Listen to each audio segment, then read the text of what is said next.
Welcome to Season 2 of Surviving Society Presents Material Crimes. This series looks at the crimes of infrastructure, who benefits and who is harmed in their making and how.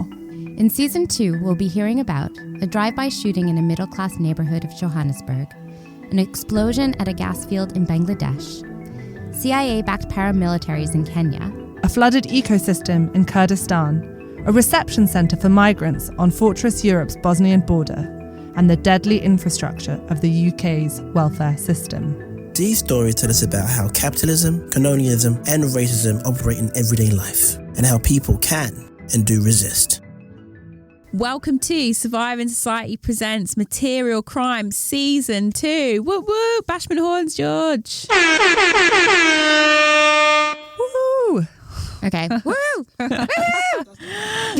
I'm so excited to be in the studio with Sharri and Maia, the lead producers on what has been another incredible series of material crimes. Thank you so much for coming to the studio, guys. Thank you. Thanks for having us. So if we were going to introduce the listeners, well, first of all, if you're listening to this now, we would strongly recommend you going back to Season 1 of Material Crimes, and you can find the link in the episode notes. You can also find it on our Surviving Society digital archive. So yeah, Material Crimes Season 1, check out what the themes and issues were then, and then join us in our weekly release of Season 2. Just to get started, Sharri and Maia, if you had to describe material crimes in 2 sentences to listeners, how would you describe it? Thinking about how we can take something that has so many layers like infrastructure and the violence of infrastructure and the way people resist that violence and turn it into a kind of true crimes genre. And so we're really bringing together a lot of deep academic and activist research and politics with storytelling. Yeah, I'm not sure I can do it in sentences, but maybe I can do it in words. Yes. Like material, tangible, everyday things that make up life and how they come together with violence. That's brilliant. And do you know what? Like, one of the things that I think's been amazing about your guys' idea in bringing this to life is the kind of human stories behind the infrastructure as well. It's kind of been a byproduct of both Season 1 and Season 2 that's really surprised me. Like, so many people, so many of our contributors have got both lived experience as well as kind of connection to these very kind of real infrastructures of harm, whether it's a murder in a town, whether it's a dam, whether it's Kenyan death squads. Like, people have all got kind of personal connection to these stories, and like it's been really kind of heartening to listen to, but also extremely like challenging at times. Yeah, I mean, I guess that's one of the things that I've felt has been so powerful about both series, really, is the way that telling these stories in this way has allowed us to access the kind of very real, very tangible attachments that people have to infrastructure, which when you describe it academically sounds very abstract, but when you describe it through stories and through sounds becomes much kind of richer, much more alive, really. And much more emotional as well, I think, especially maybe more so in this series even than in the last series. I think the kind of feelings that people have about infrastructures and the ways that they can cause people kind of pain or desire or happiness or rage or whatever really comes across very strongly. Yeah, there's a lot of the broken promise of infrastructure and the powerful erasures that infrastructure participates in as well. And thinking about how, because you have this physical, tangible, often tangible objects, although sometimes it's much more virtual objects than these stories we're telling, they do a lot of work to hide a lot of history and kind of coloniality, the violence of different kind of racial operations and mechanics in the world, and how they all kind of feed into what we see and don't see in this kind of existing tangible thing. And once we kind of start unraveling it through those personal tales, through the emotional stuff, like you start to really see beyond the physical, beyond what's hidden inside them into what hides under the concrete often. That's brilliant. Thank you so much for that, Sharri. I think where I've been so kind of inspired by the leap that has been taken in season 2 has definitely been this kind of like unraveling and stretching of the concept of infrastructure. So I'm thinking, for example, of China's episode about the British welfare state. I'm thinking about Nikki's episode about the murder in Melville, and I'm thinking about Namir's episode about the paramilitary murders, and like how we've kind of understood infrastructure in season 2 as very much linked to state agents and state agents of, in the case of China, like state agents being civil servants, like civil servants that are instructed by the powers that be to implement violent policies. And thinking about kind of the police and the state of the police across all the episodes and how that becomes an infrastructure in of itself. I think it's been really interesting to see how this series it's really expanded that definition of infrastructure. Yeah, I would add to that even like there's the episode that we have on legal infrastructures and like the international system of governing different relationships through like these really abstract, intangible kind of systems of connection. And so we have an episode on a gas blowout in Bangladesh that takes you all over the world through kind of the legal arbitration mechanisms that kind of order the relationship between kind of global north, global south, mega companies and state actors. And I really appreciate your point about the state being such a pivotal kind of interlocutor this season. And particularly also we have an episode about Turkish state violence and development, how like the language of infrastructure, and you even have like these promotional campaigns about big infrastructural projects like a dam end up being used as a way to really implement erasure and genocide. And I think it's also important to mention that those are things we see in contemporary news. And I'm going to bring up Palestine now as something that actually doesn't appear in the series, but is always kind of underwriting how we think about infrastructure and personal stories and violence, because that is one of the main ways that say that the Israeli state, through funding by international actors, are constantly operating often without anyone kind of challenging those kinds of infrastructural operations. I mean, I guess that's also the thing about infrastructure, is it kind of allows you a level of impunity, right? Because it's meant to be something that's sort of delivering uplift and development. But like, as we see in Erai's episode, infrastructure becomes a tool of not just of the state, but also of the state enacting war. And in a different way, I think the relationship of infrastructure to war really comes across in Namir's episode, where, you know, we hear about these kind of this paramilitary group, but also then about the kind of capillary networks of kind of CIA-backed paramilitaries that are involved in the war on terror, and how these networks kind of constitute an infrastructure of security and an infrastructure of war. And I guess that also really links us back to season 1, where we hear about, you know, Guantanamo Bay in Shireen's amazing episode. And I guess one of the things I've really, you know, I've loved across the making of both series is thinking about how these different networks connect to one another, these different infrastructures. And that's one of the things that makes infrastructure such an interesting thing to examine and to work with, because it's kind of all about connection and then blockage as well.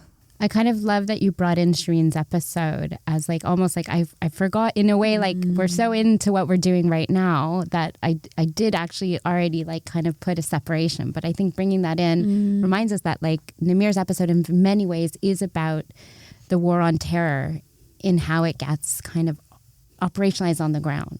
And you have that bookended connection to what Shireen is talking about, which is the same kinds of terror squads that are rounding up people, killing people, infiltrating on the ground in Kenya, are those same actors tied to rendition and kind of black sites and like all of that is part of the same network of terrorizing people and participating in that kind of global project.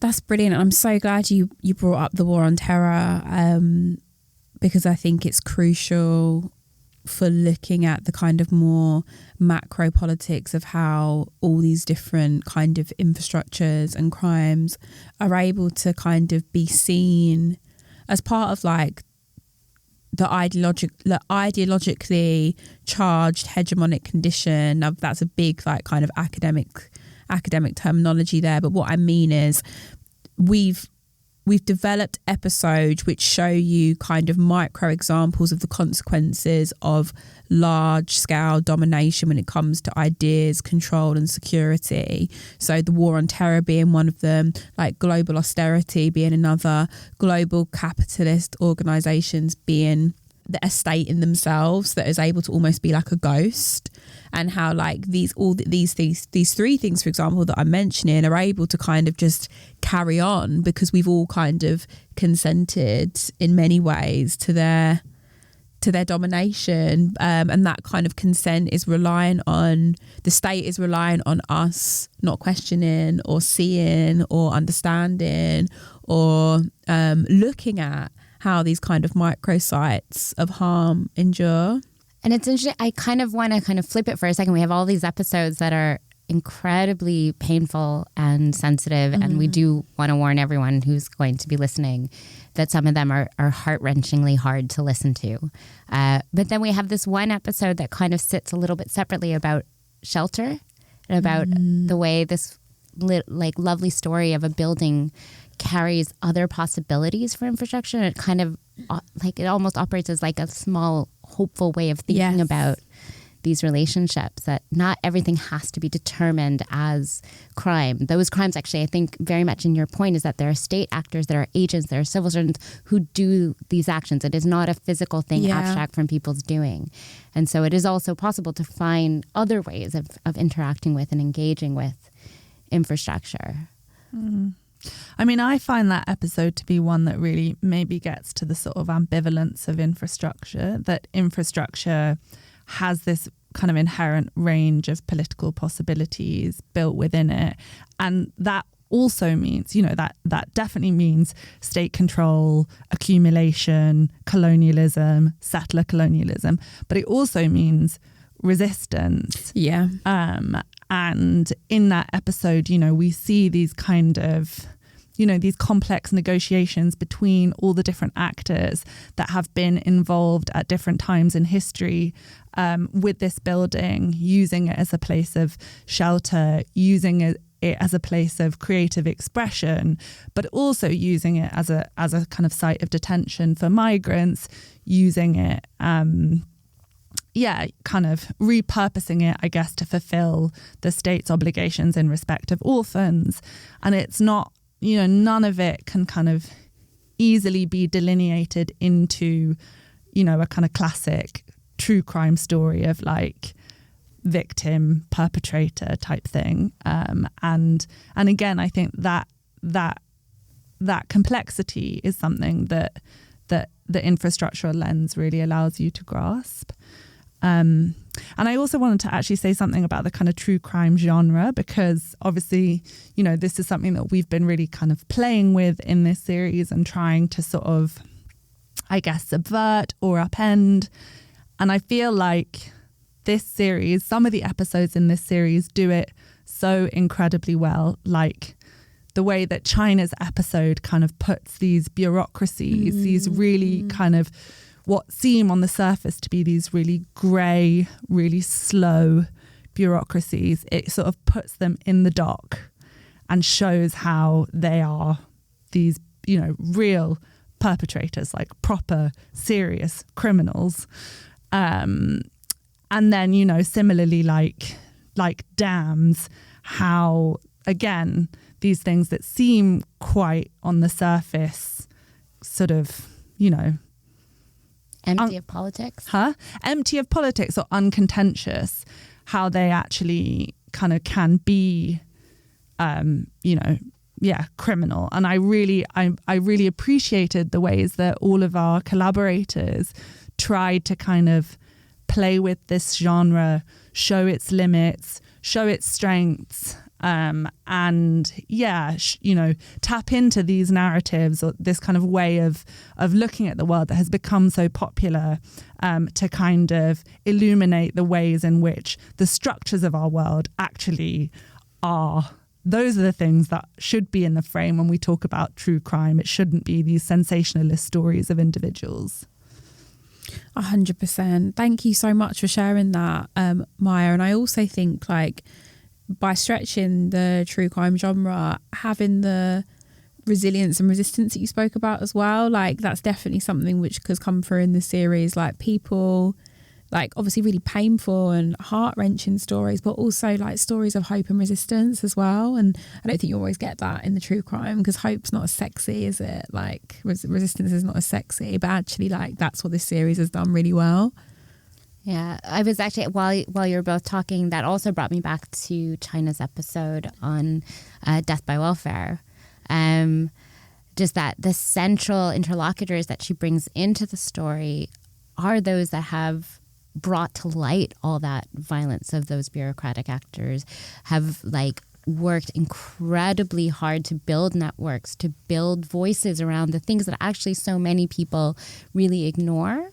And in particular in that episode, you get that sense of like, this is a community of people that the world has already decided aren't worth paying attention to, not worth saving, putting fault onto the people that need access to welfare.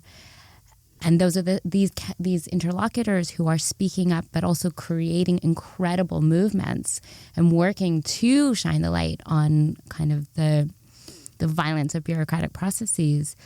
It's just amazing. And I think that is hopeful. As difficult as that episode is, it ends, I think, with the most powerfully hopeful kind of set of conversations. The kind of term that I had going through my head when you were speaking, both of you, was like counter infrastructures. Oh, yeah. There is something about the kind of, the networks that people are building. Maybe I'm expanding the idea of infrastructure beyond any meaning, really. However, there is something about these kind of, these networks, the kind of institutional memory of these activist groups that is creating a kind of repository of knowledge that can challenge all the ways in which infrastructure is kind of implicated in perpetrating harm in people's lives.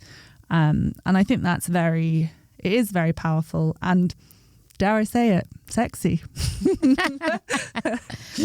Well, we talk about it like as someone who does study infrastructure and the kind of networks that people work with, both those that circulate kind of global capitalism and colonialism, as well as those that do the work of disruption and intentional disruption to the natural or normalizing work of infrastructure. And again, like bringing it back to what's happening now, where we see people blocking armaments factories, or we see people blocking ships, where we see people literally getting in the way of those circulations, I think is, again, like this super powerful reminder that there is an ambivalence in how networks and infrastructure can work. But also, if you understand it, understand where those disruptions can like make a dent, without romanticizing it, without acknowledging those are really powerful infrastructural networks. But there is something really amazing, and I'm going to go with sexy also, about those disruptions and the kind of like power that those voices have. I want to just bring it actually back to the episodes as well. I feel like in that disruption, sometimes it can be very subtle. It's like the disruption in Erai's episode, which is kind of agricultural diversity can be used to resist the homogenous agriculture that capitalism prescribes, through things like, monocropping, etc. And actually, it is very subtle. It's really located in places in these kind of ecological fault lines as well. Turkey sits between the kind of more temperate zones of of parts of Europe and then the kind of more arid parts of the Middle East. And, you know, the actors that we hear in his episode have harnessed that kind of ecological diversity to build these rich gardens that fulfill all sorts of needs. You know, they fulfill needs of subsistence and like food and eating, but they also fulfill, you know, the kind of much richer needs of a kind of qualified life, like a place to go and spend time, to joke with your friends. And I actually, now I'm thinking, I feel like that also kind of comes across in Nikki's episode, the way that this neighborhood is a site of violence, you know, and kind of challenge and political contestation. But also it's just a place where people live, where they hang out, where they go to cafes, where they kind of talk to one another. And what I really love about Nikki's episode as well is all the people that she speaks with. You know, they're people that she's met just through living in this place. And she kind of revisits them and she mines them for their stories and the stuff that they know about their area. And kind of we really get a sense of how rich that knowledge is, and that's something I think that we can all relate to in one way or another. So just to wrap up, guys, what are some of the highlights do you think of this season to come?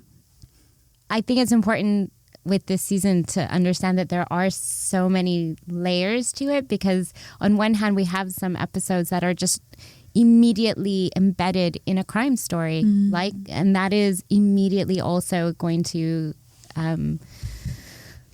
pull people into what's happening in terms of the action. And it is like that kind of story. And then you have the much more subtle explorations of environmental devastation and violence in a place in Irai's episode. And I think both of them are so incredible for very different reasons.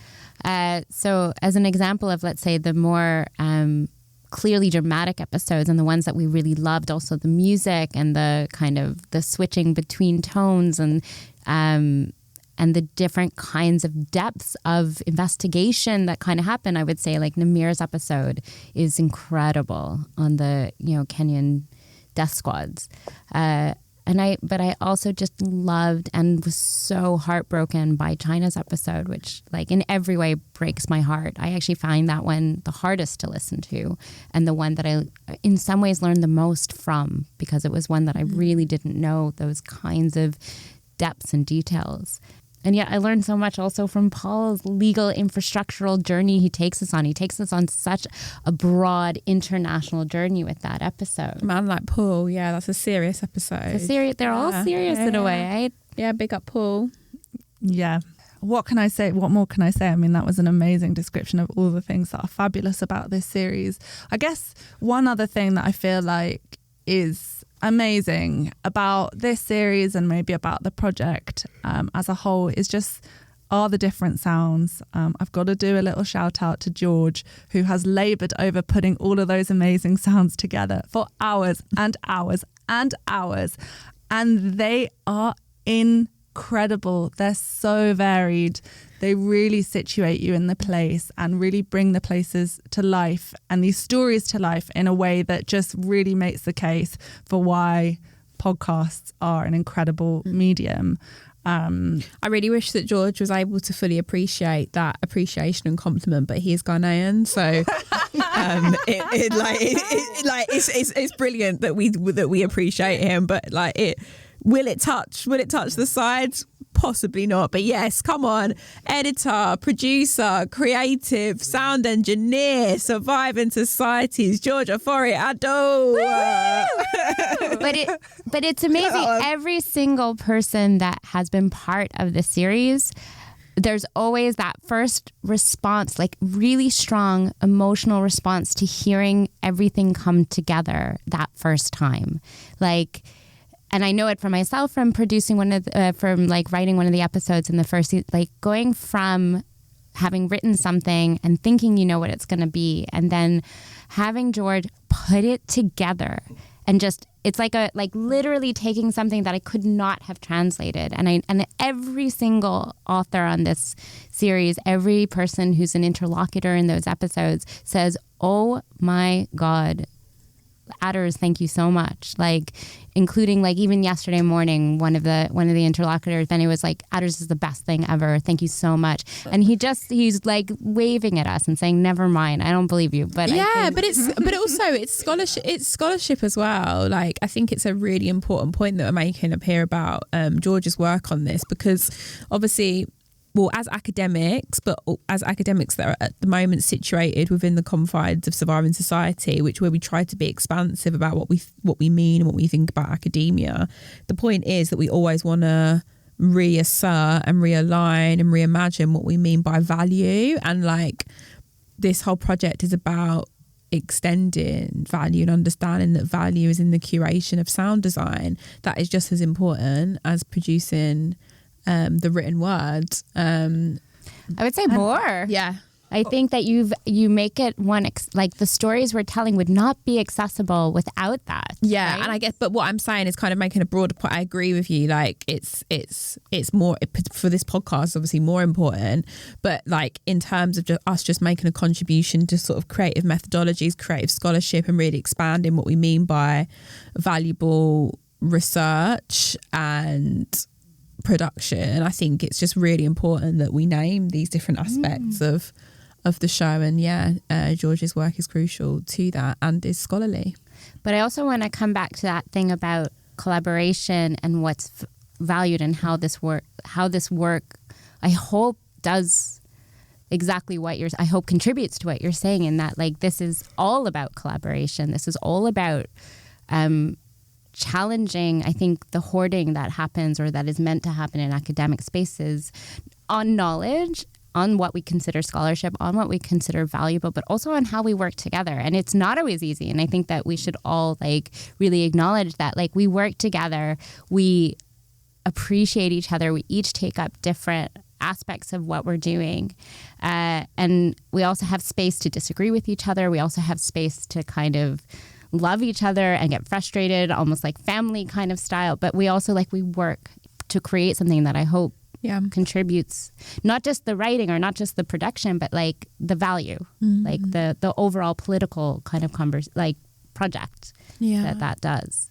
No, that's amazing, Sharri. Thank you so much for naming that. Yeah, the importance of the collective, collaboration, collaborative and creative. And don't forget to shout out to all, like, Chantelle stays a little in the background a bit, and she puts us here, and she's like, oh, thank you for the but like Chantelle is just as present and important to this work, and to always reminding us too about the politics of this work. That is one of your essential like roles in this and contributions to this, of like always keeping that present in the writing, in the production. Thank you so much, Sharri, for that. I'm blushing. We're going to wrap up there. So, listeners, you've got 6 weeks of Material Crimes. Are you ready? I don't think so.